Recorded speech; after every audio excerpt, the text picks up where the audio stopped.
안녕하세요. 올드 스토리입니다. 오늘 이야기는 조금 이상하고 유머러스하면서 어딘가 쓸쓸하고 깊은 여운을 남기는 이야기입니다. 터키의 풍자 작가 아지스 네신이 쓴 이 작품은 평생을 단 하나의 말에 바친 듯한 한 남자의 이야기입니다. 작품 제목은 툴슈를 사랑한다는 것은. 처음에는 우스꽝스럽게 들릴지도 모릅니다. 어쩌면 터무니없게 느껴질 수도 있겠죠. 세상을 떠들며 한 여자의 이름만을 반복해서 외치는 한 노인. 마치 그 말만이 자신을 살아있게 붙들고 있는 것처럼 말입니다. 하지만 작가 내신의 많은 작품들이 그렇듯 그 유머 아래에는 예상치 못한 인간적인 슬픔이 숨어 있습니다. 그럼 편안한 마음으로 감상하세요.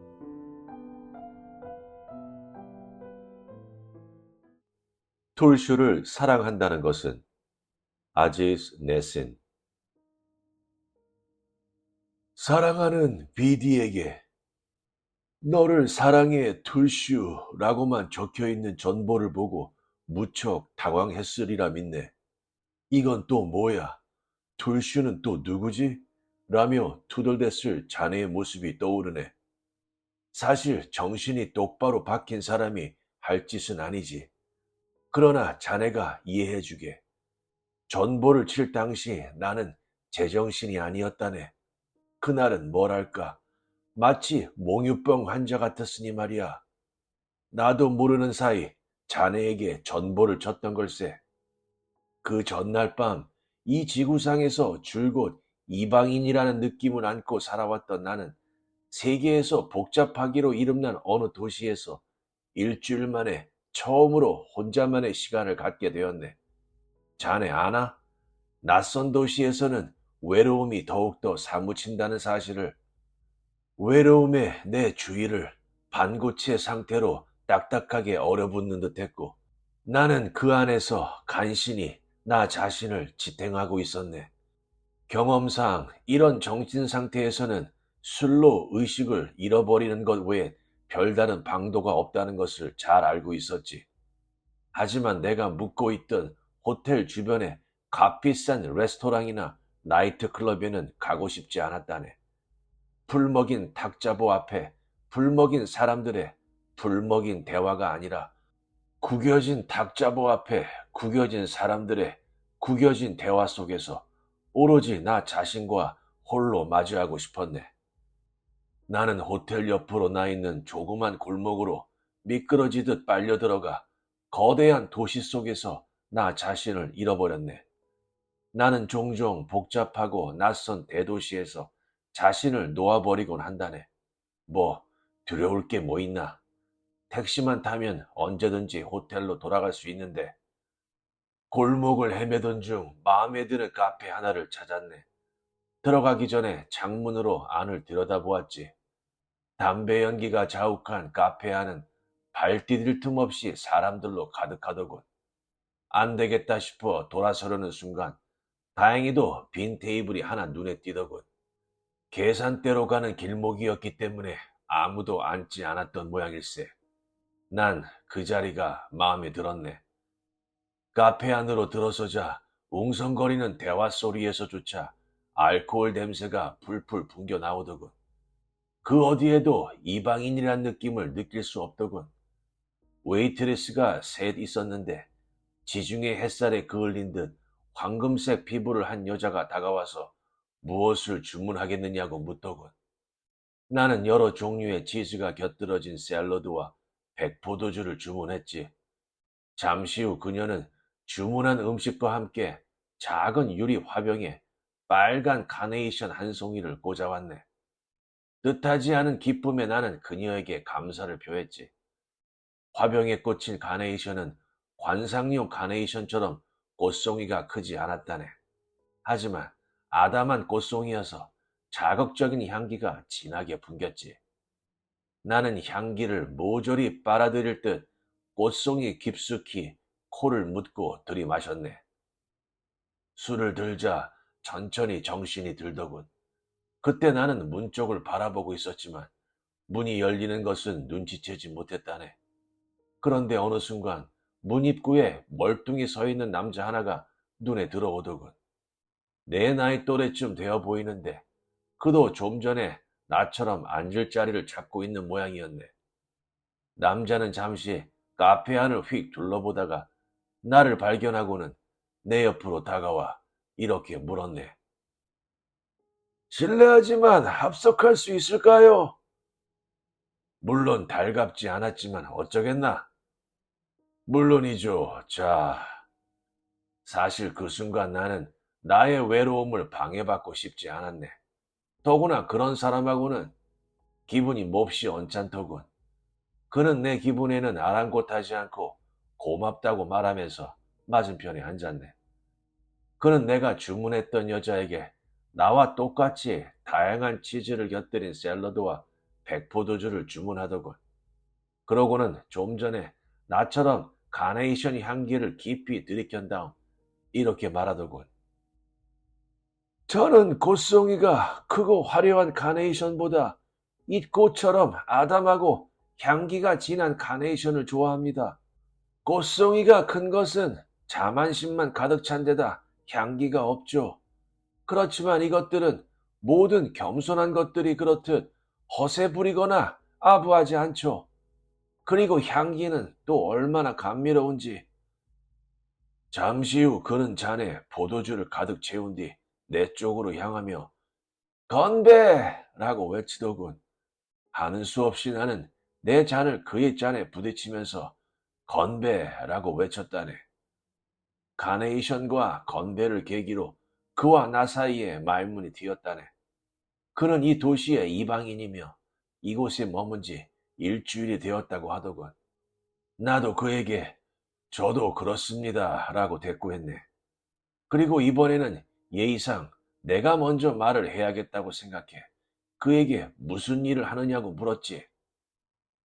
툴쇼를 사랑합니다. 나는 그가 내 질문을 잘못 이해한 것 같아 다시 물었네. 무슨 일을 하는지 물었습니다만. 전 이미 대답을 했는데요. 제 일은 툴쇼를 사랑하는 것입니다. 내가 당황한 것을 눈치챘는지 그가 부연 설명을 하더군. 이 세상에서 누군가를 사랑하는 것보다 중요한 일이 어디 있겠습니까? 지금까지 저는 둘슈만을 사랑해왔습니다. 그리고 죽을 때까지도 그녀만을 사랑할 겁니다. 인간의 가장 큰 행복은 자신이 좋아하는 일을 하는 것입니다.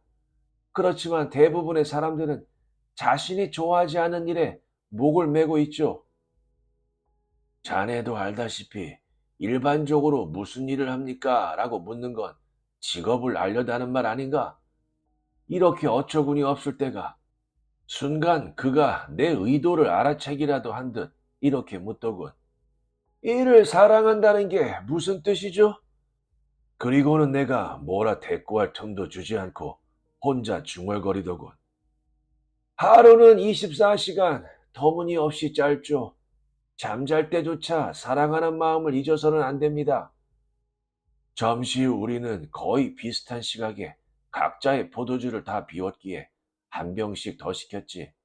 주문을 하는 그의 모습을 바라보며 속으로 생각했지. 사랑하는 게 일이라. 나이살 꽤나 먹은 남자의 애인이야 어떨지 안 봐도 뻔하지 뭐. 하지만 나는 이렇게 물었네. 나이를 여쭤봐도 될까요? 당신도 다른 사람들처럼 이 나이 먹은 남자가 사랑하는 일을 유일한 업으로 삼고 있는 걸 이상하게 여기는군요. 70살입니다. 저와 같은 연배군요. 그럼 이젠 툴슈가 궁금하시겠죠? 하나같이 모두 궁금해들 하더군요. 70살 먹은 남자의 애인은 과연 어떤 여자인지 솔직히 궁금하긴 하군요. 한 남자가 일생을 바친 여자가 대체 어떤 사람일지. 툴슈를 처음 만난 건 현실과 꿈 사이 어디쯤에서였죠. 아, 죄송합니다. 뚱딴지 같은 소리를 들렸겠군요. 사실 툴슈를 처음 만난 날에 대한 기억은 없습니다. 아버지가 들려줘서 나중에야 알았죠. 한 4~5살쯤 먹었을 겁니다. 저녁 무렵이었죠. 저는 아버지와 아버지 친구분이 하시는 구멍가게 앞에 앉아 있었죠. 구멍가게는 목이 좋지 않은 언덕의 자리에 지나다니는 사람도 별로 없고 벌이도 신통치 않았죠. 그날 저녁 그 앞으로 여자애 하나가 지나갔죠. 아니, 지나갔었나 봅니다. 머리를 곱게 기른 14살짜리 여자애가. 순간 제가 구멍가게 안으로 갑자기 뛰어들어와 흥분해서는 아버지, 저 애와 결혼할래요 라며 떼를 썼다는군요. 아버지가 어찌나 이 일을 두고두고 반복해서 말했는지 나중에는 그 장면이 선명하게 눈앞에 떠오르더군요. 그때부터 그 여자애는 저에게 구체적인 존재로 다가왔죠.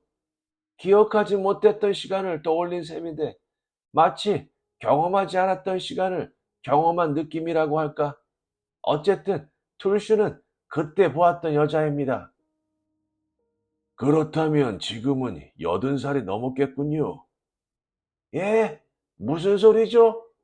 당신이 4살이었을 때 그녀가 14살인 걸로 봐서. 아닙니다. 툴슈는 늙지 않... 나중에 그녀를 만났습니까? 그때 이후로 지금까지 그녀를 찾아다녔죠. 그렇지 않다면 못하러 70살이나 먹은 늙은이가 낯선 도시를 이렇게 헤매고 있겠소.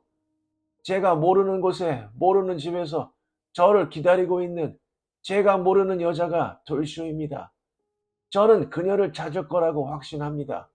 그 믿음 하나로 온 세상을 떠돌아다니고 있죠. 그럼 그날 이후로 한 번도 만난 적이 없습니까? 아니, 만났었죠. 30살 되던 해 저는 그녀를 찾기 위해 대도시에 머물고 있었습니다. 전철역에서 에스컬레이터를 타고 내려가고 있는데 반대편에서 올라오고 있는 에스컬레이터에서 툴슈를 발견했죠. 짧게 자른 갈색 머리에 갓 20살이나 됐을까?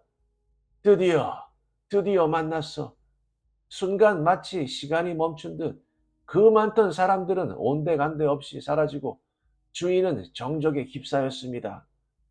그녀와 저만이 다른 방향으로 가고 있는 에스컬레이터에서 서로를 향해 다가가고 있었죠. 그녀가 제 옆을 스쳐 지나가는 순간 돌슈 하고 소리쳤죠. 하지만 어떻게 된 일인지 입술이 떨어지지 않더군요. 제가 탄 에스컬레이터는 빠른 속도로 그녀에게서 멀어져 갔고 황급히 에스컬레이터를 뛰어내려가 반대편 에스컬레이터를 타고 올라가 보았지만 그녀는 이미 흔적도 없이 사라졌더군요. 그럼 그때가 마지막이었나요? 아닙니다. 몇 번 더 마주쳤죠. 도나우 강변에 있는 그 도시에 처음 갔을 때였죠. 그때 저는 40살이었습니다. 기차에서 막 내렸는데 역은 기차를 타려는 사람들로 발 디딘 틈 없이 붐볐죠. 허겁지겁 기차에 오르려는 사람과 황급히 뛰어내리려는 사람들이 뒤엉켜 아수라장이 된 객차 입구에서 누군가와 부딪혀 고개를 들어보니 밝은 노란 머리에 커다란 푸른 눈에 25살쯤 되어 보이는 여자가 서 있더군요. 돌슈. 한동안 우리는 서로를 물끄러미 바라보았죠.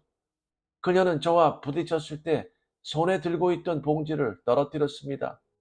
저는 가방을 땅에 내려놓고 미안하다는 말과 함께 봉지를 주워 건네주었죠.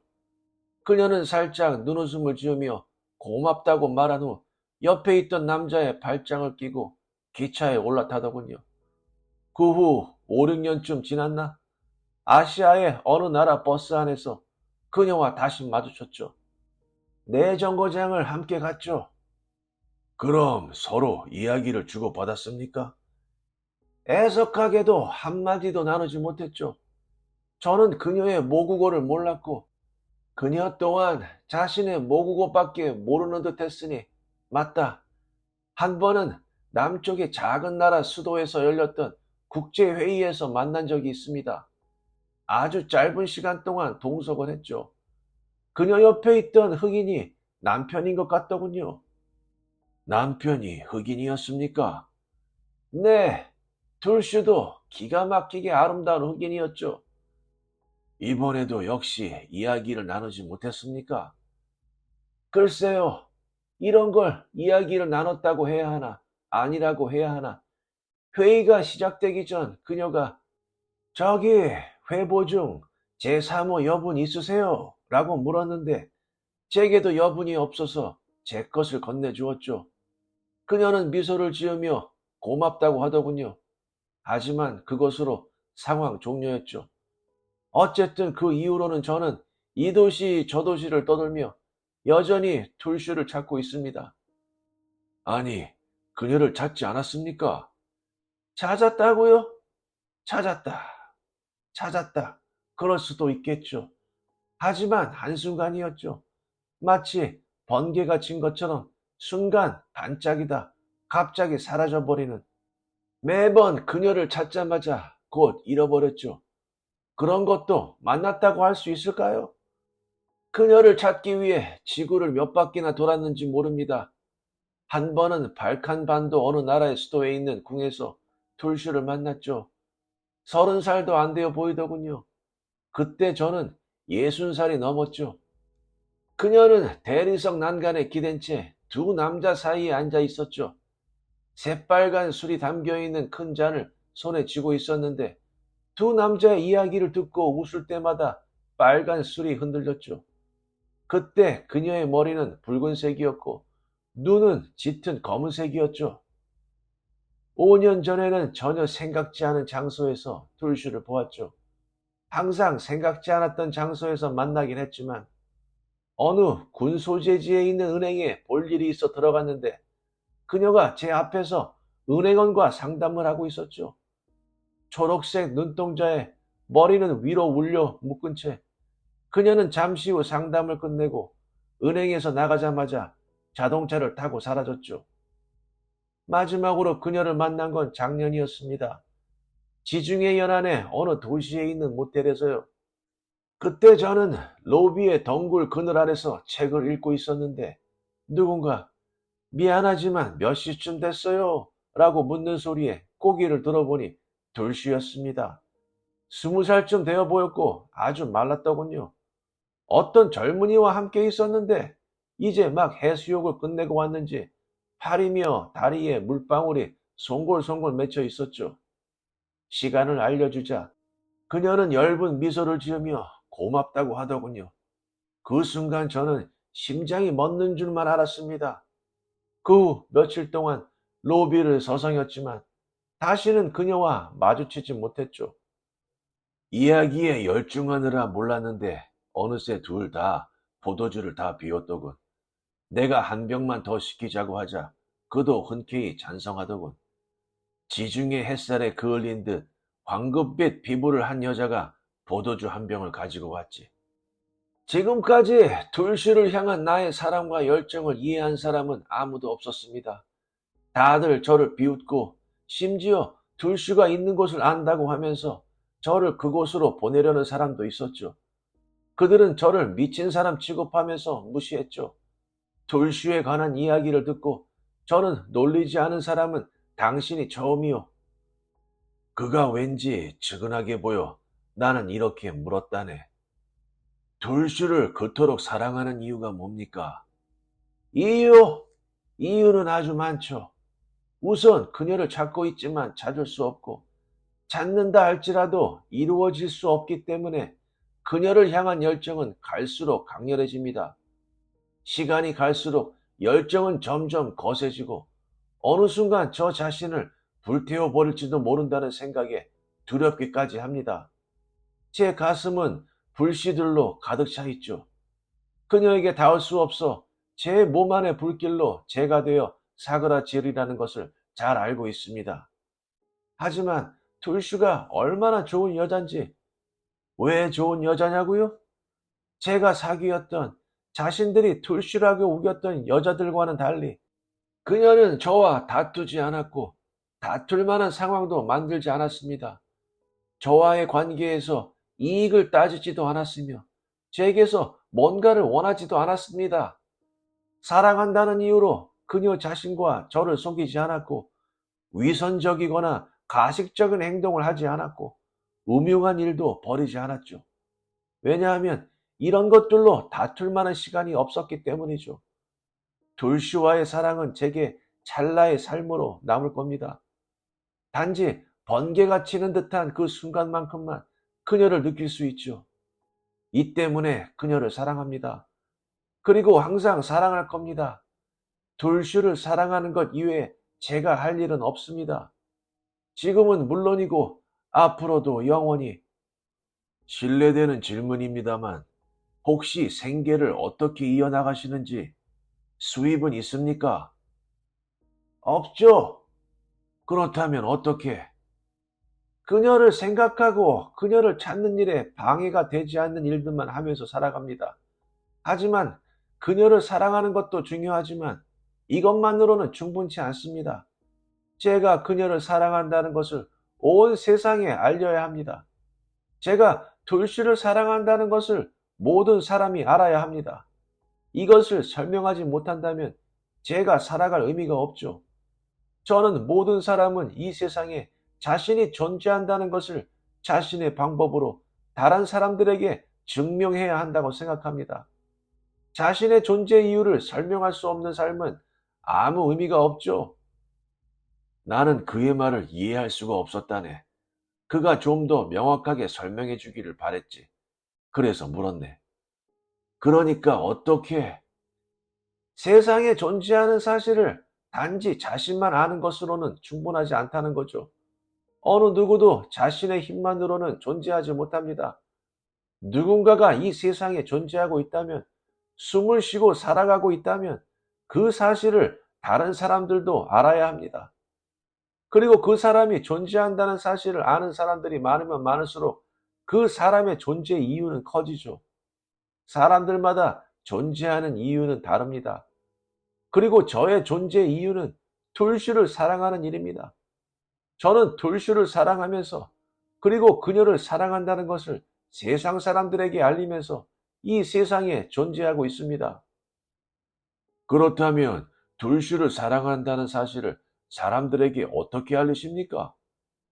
일일이 설명을 하는 거죠. 예를 들면 오늘 밤 저는 당신에게 툴슈를 사랑한다고 설명했습니다.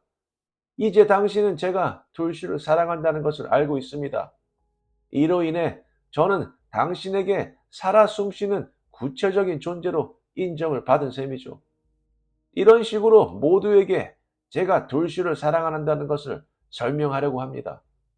옛날에는 산과 들과 숲에 나가 목청껏 외쳤죠. 너를 사랑해 툴슈. 하지만 항상 같은 식으로 소리를 지르다 보니 재미도 없고 효과도 별로인 것 같아서 언제부턴가 단어의 순서와 목소리 톤을 바꿔가며 소리치기 시작했죠. 그는 마치 숲에서 소리를 지를 때처럼 등을 꼿꼿이 세우고 목을 약간 뒤로 젖히고 자세를 잡더군. 하지만 다른 테이블에 앉아있는 사람들에게 방해가 되지 않게 낮은 소리로 읊조렸다네. 너를 사랑해 툴슈. 너를 사랑해. 사랑해 툴슈.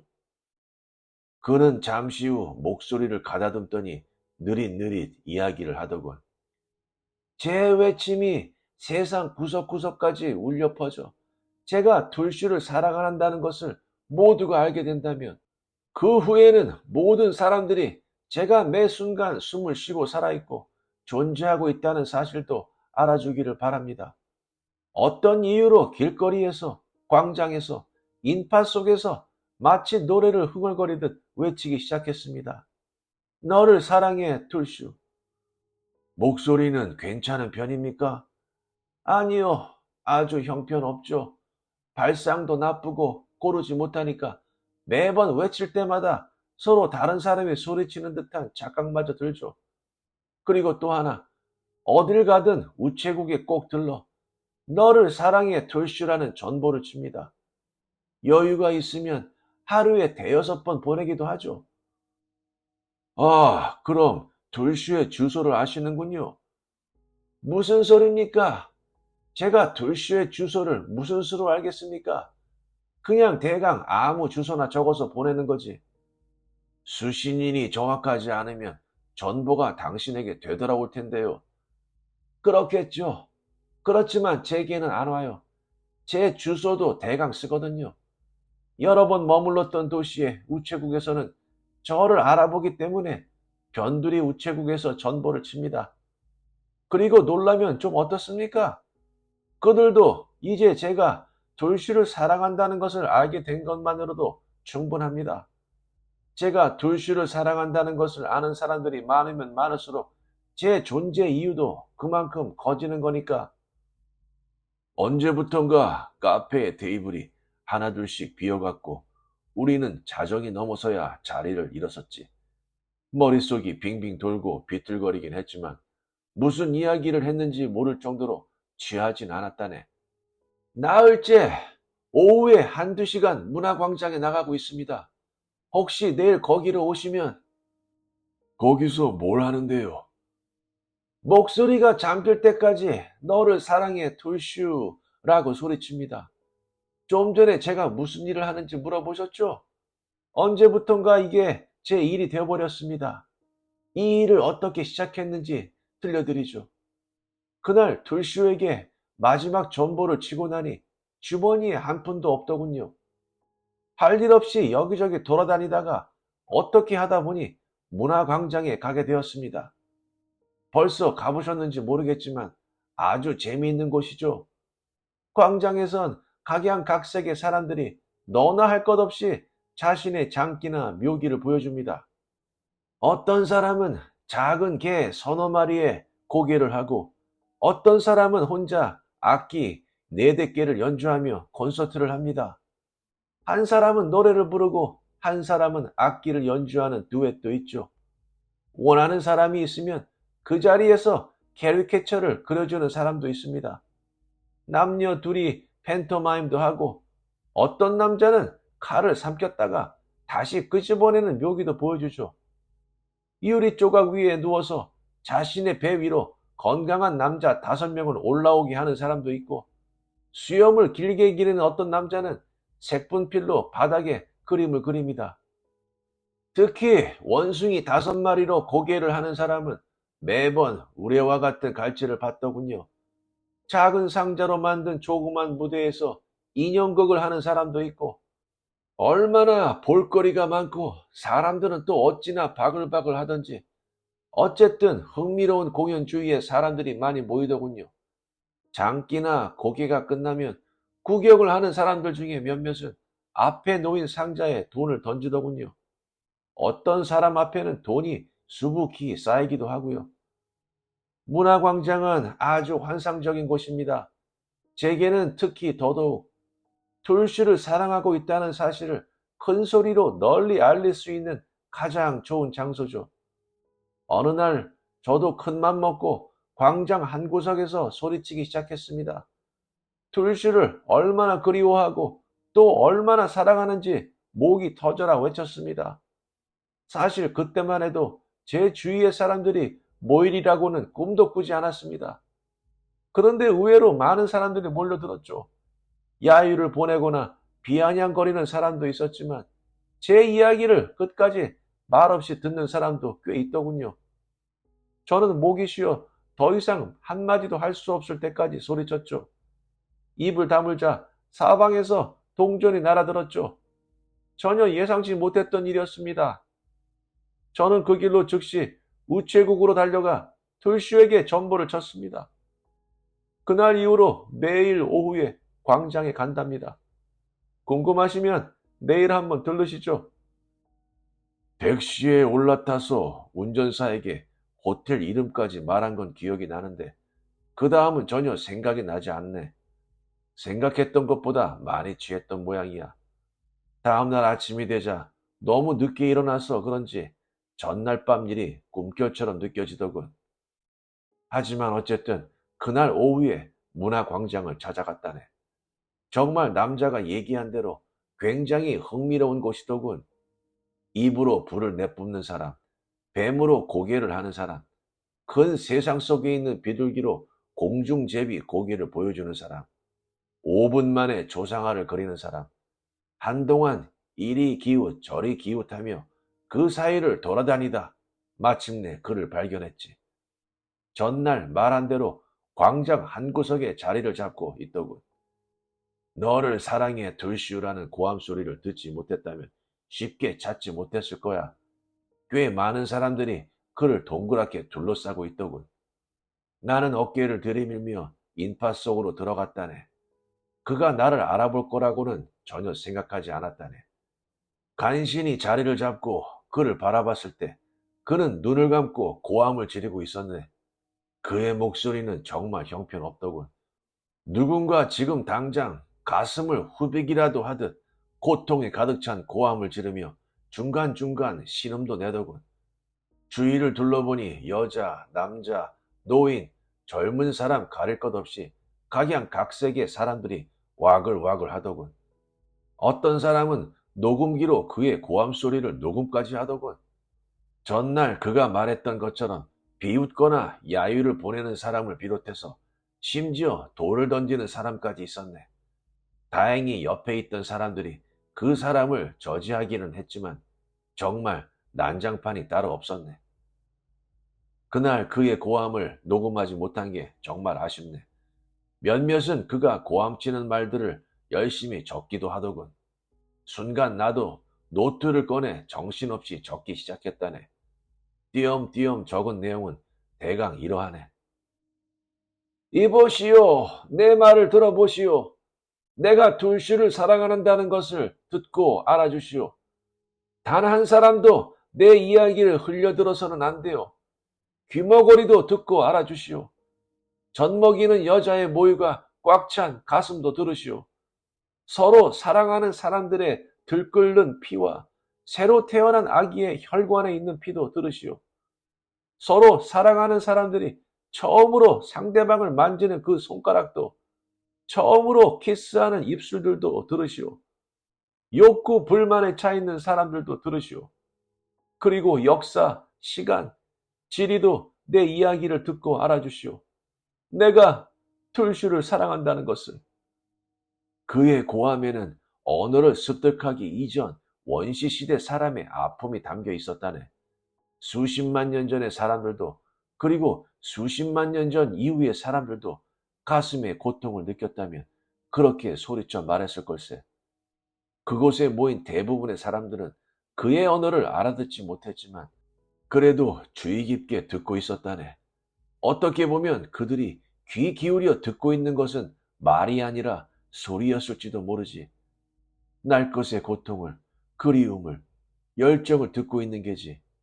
때로 귀를 먹먹하게 하고 때로 가슴을 뭉클하게 하는 소리 말일세.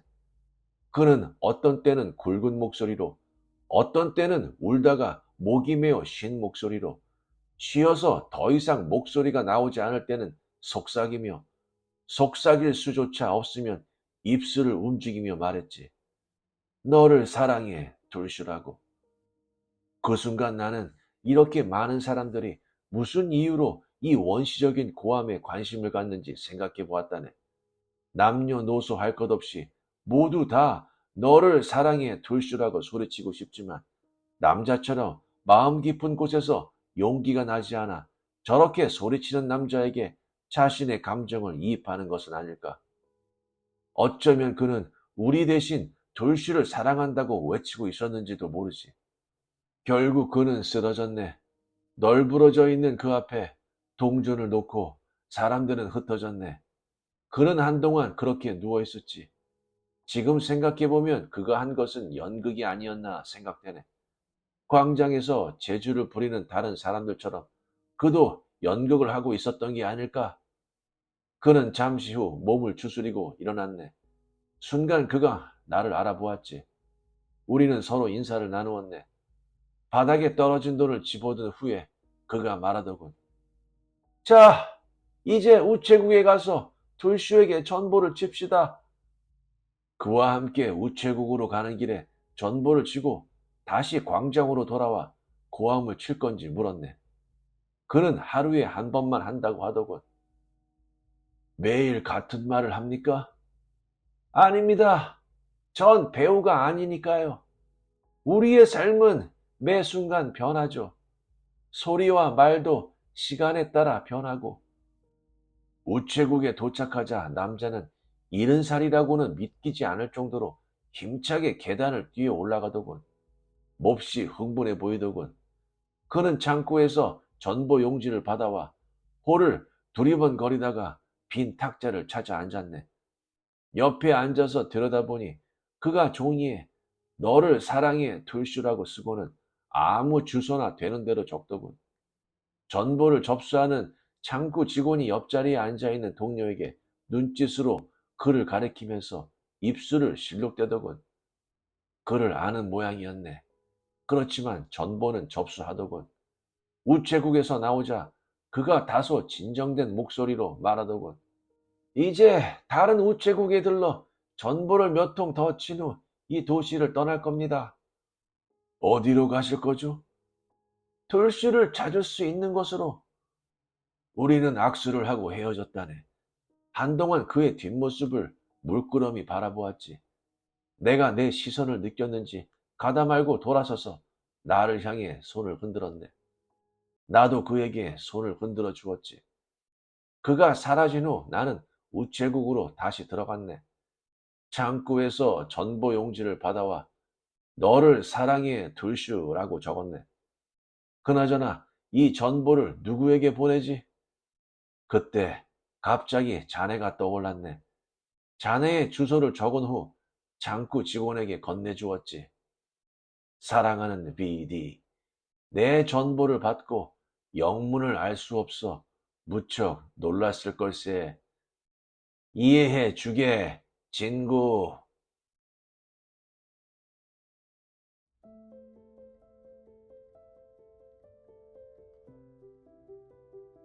어떠셨나요? 음, 처음에는 거의 우스갯소리처럼 시작됐던 이야기가 어느새 훨씬 더 다정하고 또 훨씬 더 슬픈 이야기로 변해갑니다. 처음에 노인은 괴짜처럼 보이죠. 낯선 사람들에게까지 끊임없이 툴슈를 사랑한다고 외치고 마치 아무도 듣고 싶어 하지 않은 말을 세상 전체에 억지로 들려주려는 사람처럼 보이죠. 하지만 그 우스꽝스러움 아래에는 아주 인간적인 두려움이 숨어 있다고 볼 수 있습니다. 어쩌면 그 노인이 가장 두려워했던 것은 외로움 자체가 아니라 세상에서 완전히 잊혀지는 일이었는지도 모릅니다. 나는 툴슈를 사랑하오 라는 말을 계속 반복함으로써 그는 툴슈와 자기 자신을 동시에 살아있게 붙들어 두고 있었던 것입니다. 그 말은 단순한 사랑의 고백이 아니라 자신이 존재한다는 증명이 되어버린 것이죠.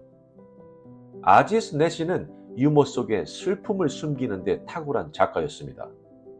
우리는 처음엔 그 노인을 보며 웃지만 이야기가 끝날 즈음에는 문득 깨닫게 됩니다. 어쩌면 우리도 그와 크게 다르지 않다는 사실을 알려주죠. 대부분의 사람들은 살아가면서 자신에게 의미를 주는 무언가를 품고 살아갑니다.